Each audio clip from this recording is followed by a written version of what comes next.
Welcome to my journey through the Bible. This will be applications you can apply to your life and a little more in depth about the chapter.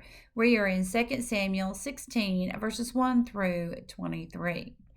Now, we see that David sees a man coming towards him with food and wine and donkeys. And when the servant approaches David, he asks where his master is. Now, this servant was the servant of Jonathan's son, and he said that his master had taken over David's kingdom. Now, this was a lie, but David had took it as if it was a truth. And so when we hear things, we need to check them out, and we need to realize that even though we see things, it might not always be as it looks. So don't be gullible. Check out the facts before you jump to conclusions or before you assume that it is fact. There are lots of people that will come and tell you something if it will profit them. And Shimei had also blamed David for the house of Saul being killed. Now, once again, Shimei did not know what he was talking about. I'm sure he heard rumors, and so he took those rumors as facts. And then when he saw David, he began to curse him. He began to throw stones at him. He began to insult him.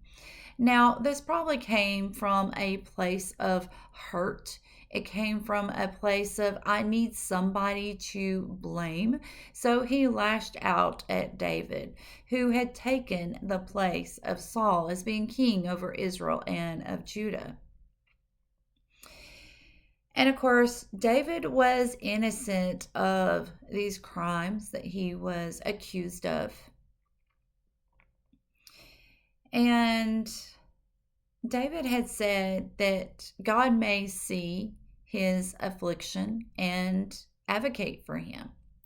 God knows the truth in every situation, and God tells us that vengeance is his. So God will see if we are taking the blame for something that we did not do.